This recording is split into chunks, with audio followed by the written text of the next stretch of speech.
Hello दोस्तों, क्या हाल है आप लोगों के। उम्मीद करता हूँ आप सब बहुत बढ़िया होंगे। मैं बिल्कुल बढ़िया हूँ। चलिए आज एक बड़े इंपॉर्टेंट टॉपिक के बारे में बात करते हैं। टॉपिक है why students are failing the ACC exam. So मुझे जो इसके टॉप रीजंस लगते हैं वो मैं आज आपको बताऊंगा। वीडियो का एंड तक देखिएगा ताकि आपको पूरी इन्फॉर्मेशन मिल पाए फर्स्ट ऑफ ऑल, और सेकेंडली वीडियो के एंड में आपको बताऊंगा कि वो क्या चीजें हैं जो लास्ट मोमेंट पे जाकर आप कर सकते हो जिससे आपका एग्जाम टेकिंग जो टेक्निक है वो बेटर हो जाए। So number one, why the students are failing. Students first of all इतना बर्डन ले लेते हैं अपने आसपास का कि उनको लगता है कि यार ये तो 8 घंटे पढ़ रहा है, ये 10 घंटे पढ़ रहा है, ये 15 घंटे पढ़ रहा है। दोस्तों आपको ऐसा बर्डन नहीं लेना है। आपको क्या करना है, आपने रेगुलर कंसिस्टेंटली पढ़ाई करनी है। आप 1 घंटा कर पाओ, 2 घंटा कर पाओ, that is more than sufficient. आपको सिर्फ और सिर्फ 1 या 2 घंटा रेगुलरली पढ़ाई करनी है, बर्डन नहीं लेना है। आप फर्स्ट डे पर ही जब बर्डन में आ जाओगे तो आपके ऊपर obviously performance pressure, performance anxiety बनी रहेगी। नंबर 2, आपका दूसरा सबसे इंपॉर्टेंट रीजन है, स्टूडेंट्स जो किट्स होती हैं या जो बुक्स हैं वो इतनी बड़ी हैं, उनको लगता है कि ये पूरी ही नहीं कर पाएंगे हम। तो दोस्तों जो आपका स्टडी हब है वहां पर जाइए और बहुत ही स्ट्रक्चर्ड तरीके से वहां पर आपको पूरा का पूरा सिलेबस बता रखा है।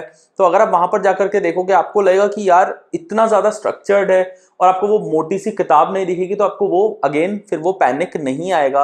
एंड आप अपने उस स्ट्रक्चर को, जो आपका स्टडी हब पे एक एसीसी स्टडी हब के ऊपर जो स्ट्रक्चर दे रखा है, वहां पर जाकर के आप डे बाय डे डिवाइड कर लो कि आज मैं 1 घंटे में 2 घंटे में ये टॉपिक खत्म करने वाला हूं, then move on to the next topic. Number 3, लोगों को लगता है, बच्चों को लगता है कि हमने एक बार पूरा स्टडी किट या जो भी हम टेक्स्ट कर रहे हैं वो टेक्स्ट कर लिया, किट नहीं टेक्स्ट कर लिया तो हो जाएगा, बट ऐसा नहीं होता है। आपने स्टडी, एक तो जो भी आप किट कर रहे हो वो अपनी किट पूरी करनी है।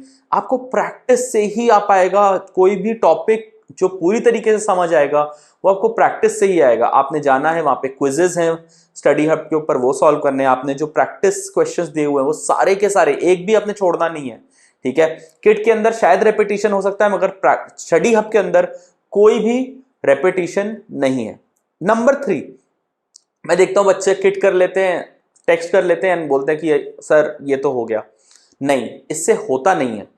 आपको सबसे ज्यादा इंपॉर्टेंट है कि आपको मैच प्रैक्टिस आनी चाहिए, ना कि सिर्फ नेट प्रैक्टिस। जब आप किट कर लेते हो या क्वेश्चन सॉल्व कर लेते हो तो आपको नेट प्रैक्टिस आपकी अच्छी हो जाती है, बट एक्चुअल मैच प्रैक्टिस नहीं आ पाती। इसलिए मेरा अपना ये मानना है कि आपको वो 3 घंटे बैठ के फोकस तरीके से कम आपको 3-3 घंटे बैठ करके 5 से 6 मॉक्स देने चाहिए। ना भी दे पाओ तो कम से कम 3 मॉक्स, और जो बच्चे बिल्कुल पढ़ाई नहीं कर पाए वो कम से कम 3-4 मॉक्स दे करके जाएंगे।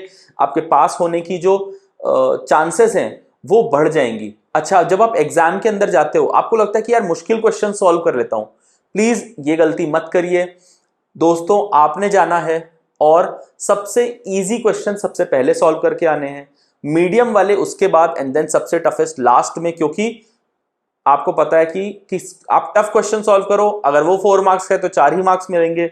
सिंपल क्वेश्चन सॉल्व करो, वो भी 4 मार्क्स का है तो आपको 4 ही मार्क्स मिलेंगे। आपको कोई एक्स्ट्रा मेडल नहीं देने वाला है टफ क्वेश्चन सॉल्व करने के लिए, right guys. So these were my tips to you.